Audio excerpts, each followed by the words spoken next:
و مکتبه طالب علم، یعنی کتابخانه طالب علم باید از مهمترین کتاب ها باشد.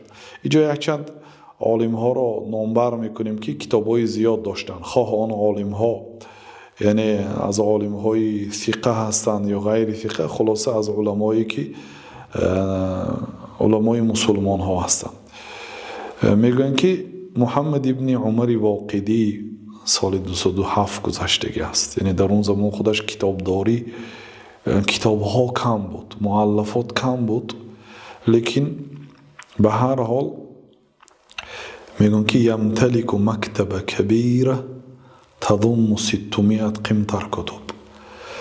بسیار مکتبه بزرگ داشته است، دارای 600 صندوق. اون زمانه با صندوق ها وصف میکردین، کتاب رو در صندوق نگاه میداشتین، گفتین که 600 صندوق کتاب داشت. و احتاج لنقلها من الكرخ الى الرصافه الى 20 و 100 وقر.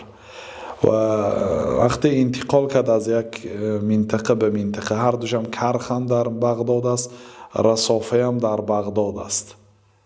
میگم فقط بینش در دریای دجله هست یا دجله.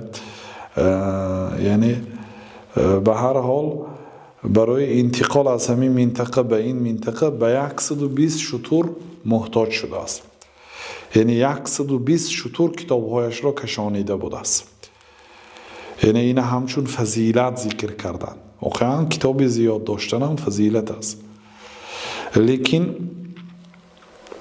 به صفت باشد. چه خیلی که گفتیم یک کتابی باشد که از 1000 کتاب شما رو به حاجت کند، به یک اسلوبی نوشته باشد که به روح شما در آید.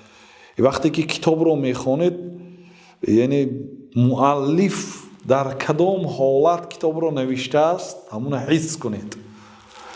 بعضی عالم ها کتابی بعضی عالم های دیگر رو میخوندند و میگفتن که به یک گرمی، به یک شدت، به یک غضب نوشته است، یعنی حس میکردند از نوشتن کتابش.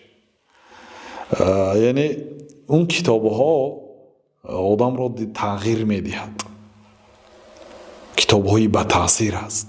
بعضی کتاب خوانده تمام میکنید هیچی نمیفهمید که چی خوانده، چی فهمیدید، چی نه، همین خیلی گذشت برفت.